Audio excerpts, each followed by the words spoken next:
I pulled a pregnancy test out of a wedding gift box, and written on it in black marker were the words, "For my daddy Mark." Mark was my husband of exactly 1 day. The test was from my best friend, Jenna. My name is Ava, and I'm 25 years old. Yesterday was supposed to be the happiest day of my life. Today I found out that the two people I loved most had been planning to destroy me all along. Friend, I need you to know something before I tell you what Mark whispered to me when I confronted him with that test. What he said was so cold, so cruel, that it changed me forever. Please tap subscribe so you're here to see how I used his own words to bring him down. You won't believe what I did with the evidence I found.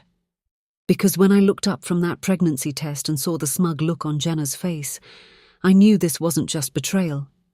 This was war. 24 hours earlier, I was the happiest woman alive. My wedding dress hung in the closet like a beautiful memory. Mark, my new husband, brought me coffee in bed and kissed my forehead. "Ready for the gift-opening brunch, Mrs. Peterson?" he asked, with that smile I thought I knew so well. I giggled and pulled him back into bed. We were so happy, so in love. At least I thought we were. Mark kept checking his phone, but I didn't think anything of it. "Jenna texted," he said. "She's excited about today." I should have known something was wrong when he wouldn't let me see the text. But I was too busy living in my fairy tale to notice the cracks. What I didn't know was that Jenna had been texting him all night, and those messages would later prove everything. Our dining room was full of laughter and love. Both our families sat around the table, excited to see us open our wedding gifts. Mum kept taking pictures of everything. Dad made jokes about how much weddings cost. Jenna sat across from me, looking nervous. Her hands shook a little as she watched me unwrap presents. I thought she was just tired from the wedding. "You okay, Jen?" I asked her. She smiled, but it didn't reach her eyes. "Just excited to see your reaction to my gift." Mark squeezed my hand under the table. "Jenna put a lot of thought into it," he said. The way they looked at each other should have been my first clue. But I was too trusting, too naive to see what was right in front of me. That look between them would haunt me for weeks. "This one's special, Ava," Jenna said, sliding a tiny wrapped box across the table. "Just for you." Her voice sounded strange, but everyone was watching me unwrap it. The room went quiet as I pulled off the ribbon and opened the lid. Inside was something that made my blood freeze. A positive pregnancy test. For one confused second, I thought it was some kind of joke. Then I saw the writing on it in thick black marker. "For my daddy, Mark." The words blurred as my hands started shaking. I looked up at Jenna's face, and for the first time in 15 years of friendship, I saw something I'd never seen before. She looked satisfied, almost happy. And that's when I knew my entire world was about to collapse. The dining room went dead silent. I could hear the clock ticking on the wall. My mum's coffee cup clattered against her saucer. "Ava!" Mark's voice cracked. He jumped up so fast his chair fell over. "I can explain." But his face wasn't confused. It was white with panic. Jenna burst into fake tears. "I'm so sorry, Ava. Mark took advantage of me. I didn't know how to tell you." Their lies were clumsy and desperate. Mark said it was a cruel joke. Jenna said it was a mistake. They couldn't get their story straight. My dad stood up like he wanted to fight someone. My mum just stared at me with horror in her eyes. But the worst part was seeing the truth in their panicked faces. This wasn't a mistake. This wasn't an accident. This was planned. I stood up in my silk pajamas, still wearing yesterday's makeup. The pregnancy test fell from my hands and clattered on the floor. "Ava, please!" Mark grabbed my arm as I walked toward the door. "Let me explain." "Explain what?" I whispered. "That you've been sleeping with my best friend. That she's having your baby. That you did this the day after our wedding." Jenna kept crying her fake tears. "It just happened. I never meant for this to happen." But I could see through her lies now, the way she watched my face waiting for my reaction. This wasn't guilt. This was a performance. I pulled away from Mark and walked out of that room while both families screamed at each other behind me. That walk to my car felt like the longest walk of my life. I drove to my parents' house in my wedding pajamas and locked myself in my old bedroom. The same room where I used to dream about my perfect wedding, my perfect husband, my perfect life. All those dreams were dead now. I crawled into my twin bed and cried until I couldn't breathe. Mum brought me tea and tried to comfort me, but how do you comfort someone whose entire life just exploded? "Honey, we'll get through this," she whispered. "Whatever you need." But what I needed was answers. Why would Jenna do this to me? Why would Mark marry me just to destroy me the next day? That's when I started thinking about their faces during the confrontation. Not shocked or sorry, just panicked that they got caught. Lying in my childhood bed, I started remembering things that didn't make sense before.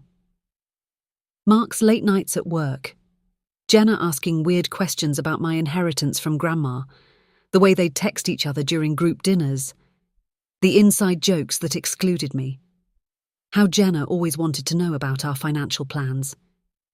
Every memory felt poisoned now. Had our entire friendship been fake? Had Mark ever loved me at all? I remembered how eager Jenna was to be my maid of honour, how she insisted on helping plan everything, how she knew all the details about our honeymoon, our new apartment, our shared bank accounts. She'd been studying my life like homework. But why? I remembered that we all shared a family cloud storage account for photos. Mark set it up so we could all share wedding pictures easily. My hands shook as I logged in on my old laptop. There were the usual folders: wedding photos, family pics, vacation memories. But there was one folder I'd never seen before. It was labelled Future Plans, and it was password protected. I tried our anniversary date. Wrong. I tried Mark's birthday. Wrong. Then I tried Jenna's birthday, and my stomach dropped when it opened.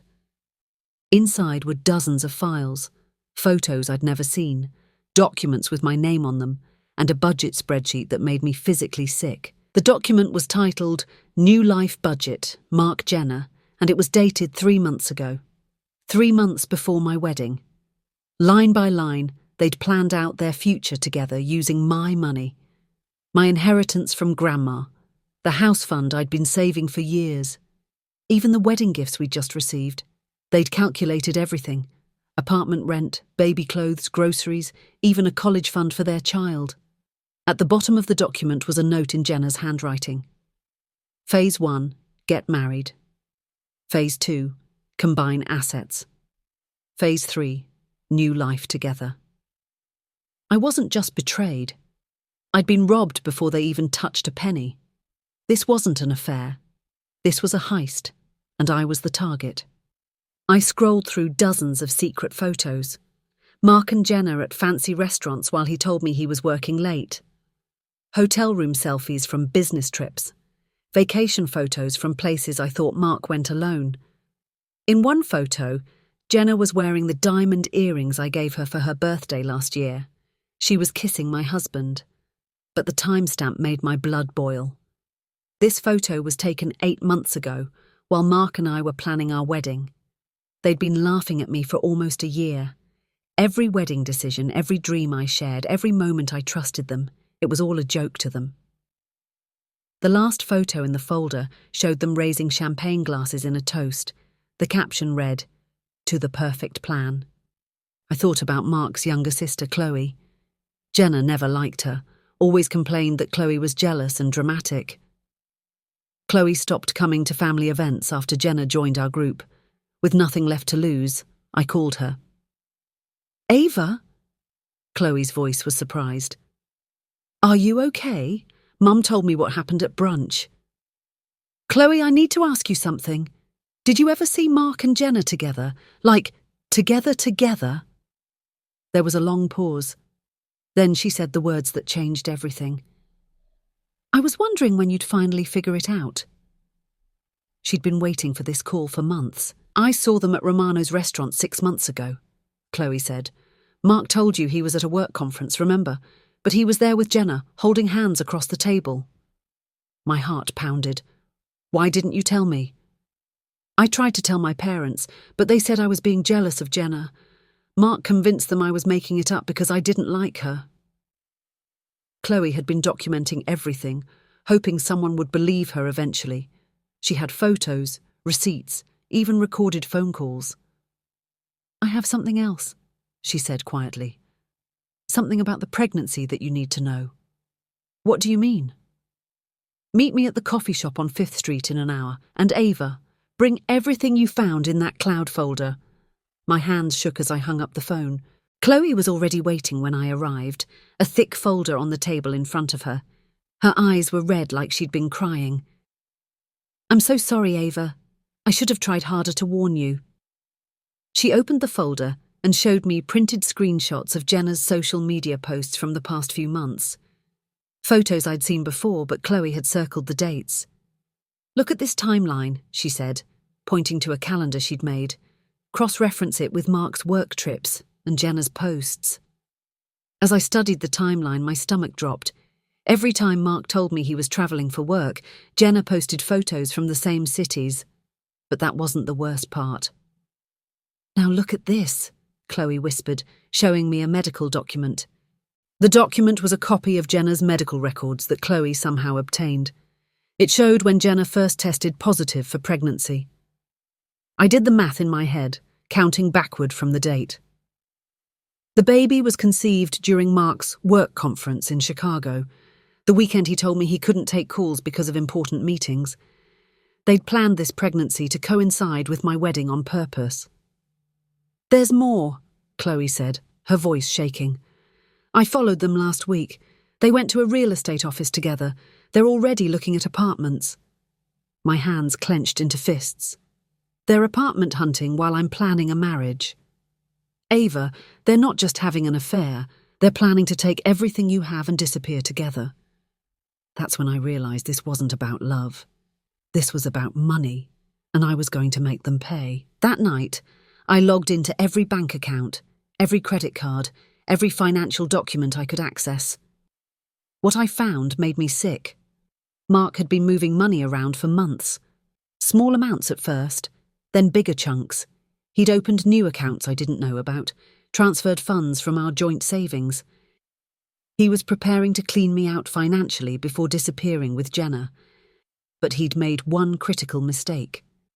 He was waiting for something before moving the big money, my inheritance and our wedding gift funds. He needed me to willingly combine everything into joint accounts first. He needed me to trust him enough to make it easy. I realized he was probably going to suggest rebuilding our marriage by combining all our assets as a show of faith. That's when the plan started forming in my mind. I stared at myself in the bathroom mirror and practiced looking heartbroken. I needed to be the devastated wife who would do anything to save her marriage. "Please, Mark," I whispered to my reflection. "I'll do anything. I love you so much." It felt disgusting, but it had to be convincing. The next morning I called Mark. My voice shook with fake desperation as I told him I couldn't live without him. "Maybe we could try counselling," I suggested. "Or maybe we could start completely fresh. New accounts, new everything." I could hear the excitement in his voice when he agreed to meet for dinner. He thought I was broken. He thought I was weak. He had no idea I was about to destroy him. I met Mark at our favourite restaurant, wearing the dress he bought me for our 6-month anniversary. I let my eyes fill with real tears as I begged him to give our marriage another chance. "I know you made a mistake," I whispered across the table. "But I love you. We can get through this." Mark played his part perfectly, acting like the remorseful husband who'd been seduced by my manipulative best friend. "I want to prove I'm committed to us," he said, reaching across the table to take my hand. "What if we combined everything? All our accounts, all our assets, a complete fresh start?" I pretended to think about it, like the idea scared me. "That's a big step, Mark. It would show you I'm serious about our future together." I squeezed his hand and nodded. "Okay, let's do it." What Mark didn't know was that I'd already set up a company that I controlled completely. The next day I met with a lawyer that Chloe recommended. I explained the situation and showed him all my evidence. "What they're doing is financial fraud," he said, But we need to be smart about this. He helped me set up a business account under my company name.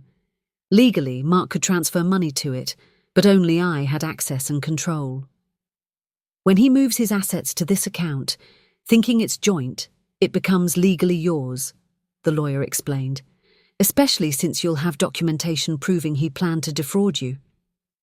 I also filed papers to annul our marriage based on fraud, but we kept it sealed until the right moment. Everything was falling into place. But first, I needed to deal with Jenna. I called Jenna and offered to go with her to her next prenatal appointment. "I want to support you through this," I said, choking back my disgust. She seemed surprised but agreed. "That means so much, Ava. I know this is hard for you." At the doctor's office, I sat in the waiting room while Jenna went in for her appointment. The receptionist knew me from when I used to come with Jenna for her regular checkups. "How exciting about the baby," she said. Though I have to say, we were all confused about the timeline when Jenna called with questions. My ears perked up. Questions? Well, she kept asking about miscarriage procedures and how soon you can get pregnant again after a loss. Strange questions for someone who's currently expecting. My blood turned to ice. There was something Jenna wasn't telling Mark about this pregnancy. I waited until Jenna came out of the doctor's office, then followed her to the parking garage. She was on the phone with someone and I hid behind a car to listen. "No, Mark, everything's fine," she was saying. "The baby's healthy. The doctor said everything looks perfect." But I'd just spoken to the receptionist. Jenna hadn't been in for a pregnancy checkup at all. She'd been asking about scheduling a completely different kind of appointment. That night, I called the doctor's office pretending to be Jenna's sister with insurance questions. What they told me shattered everything I thought I knew about this situation. Jenna had been pregnant, but she'd lost the baby weeks ago. She never told Mark. She was faking the entire pregnancy with fake ultrasound photos she found online. The cruelty of it took my breath away. She was using a real loss to manipulate both Mark and me. Mark eagerly moved his savings into what he thought was our joint account. He liquidated everything, his personal savings, his retirement fund, even the money his grandmother left him. "This feels right," he said as he signed the transfer papers. "Like we're really starting over." I nodded and smiled while watching him sign away his entire financial future. His phone buzzed constantly with texts from Jenna, and each notification made me more determined to finish this. "Is that work?" I asked innocently. "Just some stuff I need to handle," he said, but I could see Jenna's name on the screen. After he left, I checked the account. Every penny was there, legally mine. Now I just needed to expose them both publicly. It was time for the final act. I planned a reconciliation dinner and invited both families. I told everyone I wanted to make a public commitment to rebuilding my marriage. "I've learned so much about forgiveness," I told my mum over the phone. "I want everyone to see Mark and me recommit to each other." Mark and Jenna were thrilled. They thought they'd won completely. They thought I was the naive, trusting wife who'd chosen love over logic. I spent days preparing for this dinner, not just the food and decorations, but the slideshow that was going to destroy them both. Chloe helped me compile every piece of evidence into a presentation that would leave no doubt about what they'd done. The night before the dinner, I barely slept. Tomorrow everyone would see the truth. Everyone gathered in my parents' dining room, the same room where this nightmare began. Mark and Jenna sat together, and I watched them hold hands under the table when they thought no one was looking. They were so confident, so smug. They thought they were about to celebrate their victory. Dinner conversation was awkward but hopeful. Both families were trying to be supportive of my decision to forgive Mark. "Ava's always been too forgiving," my dad said. "But that's what makes her special." Mark squeezed my hand. "I'm the luckiest man alive to have a wife like her." After dessert, I stood up to make a toast. Everyone raised their glasses, expecting words about love and second chances. Instead, I walked to the light switch and dimmed the room. "Before we toast to new beginnings," I said, "I want to share something with all of you." The projector screen came down from the ceiling. Mark's face went white as he realized what was happening. The first slide was a photo of Mark and Jenna kissing at a restaurant 8 months ago. "This is my husband and my best friend," I said calmly, during Mark's supposed work trip to Denver. Jenna started to speak, but I clicked to the next slide.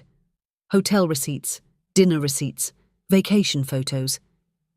"And this is their year-long affair, carefully documented and planned while I was planning our wedding." Both families sat in stunned silence as I revealed photo after photo, receipt after receipt. Mark tried to interrupt, but my dad told him to shut up. The worst was yet to come. "Now let me show you their real plan," I said, clicking to the budget spreadsheet they'd created. I read aloud their new life budget, while Mark's parents stared at their son in horror. Line by line, I showed how they'd planned to use my inheritance to fund their new life together. They weren't just having an affair, I explained. They were running a con. I was the target.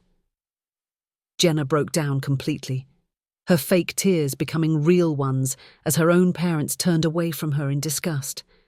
But I wasn't finished. "Mark recently transferred his entire life savings to me voluntarily," I continued, "thinking he was setting up our joint future. Every dollar he moved is now legally mine."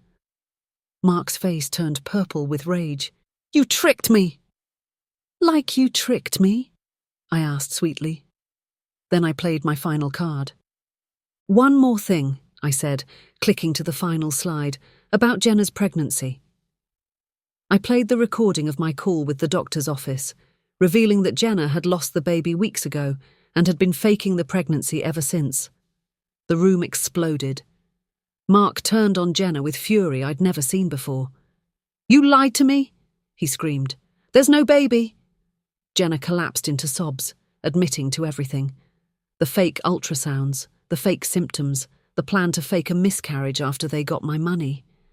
Both families were screaming at them, disowning them on the spot. Mark and Jenna turned on each other like wild animals, each blaming the other for the failed plan. I stood there watching the two people who tried to destroy me tear each other apart instead. Justice was beautiful. "I have one final announcement," I said, raising my voice over the chaos. The room went quiet again. "I filed for annulment of our marriage based on fraud 3 weeks ago. The papers were served to Mark this morning." I held up the legal documents. "Everything Mark transferred to me is legally mine, as compensation for emotional damages and attempted financial fraud." Mark lunged at me, but my dad and Chloe's boyfriend held him back. "You'll pay for this, Ava," he screamed. "I'll sue you for everything." "With what money?" I asked calmly. "You gave it all to me, remember?" My lawyer had confirmed that everything I'd done was completely legal. Mark had no grounds for any lawsuit. He and Jenna were left with nothing, no money, no baby, no family support, and no trust in each other. 6 months later, I'm sitting in my own apartment. Not the one Mark and I picked out together, but a beautiful place that's entirely mine. I used Mark's money to start my own business, a consulting company that helps other women who've been financially abused. It's growing faster than I ever imagined. Mark and Jenna's relationship imploded within weeks of that dinner. They're both living with their parents now, broke and bitter. I heard through Chloe that Mark tried to get his money back by claiming I manipulated him, but the evidence of his planned fraud was overwhelming. Sometimes I see Jenna at the grocery store. She can't look me in the eye. But the best part of my new life isn't the money or the business success. It's the man who's been helping me heal from all this betrayal.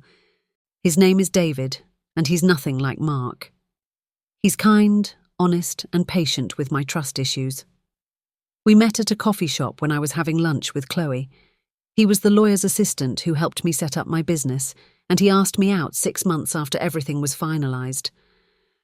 "I want you to know," he said on our first date, "I know your whole story, and I think you're the strongest woman I've ever met." Last week he proposed with a simple, beautiful ring and a promise to never lie to me about anything, ever. I said yes. Friend, thank you for staying with me through this whole story.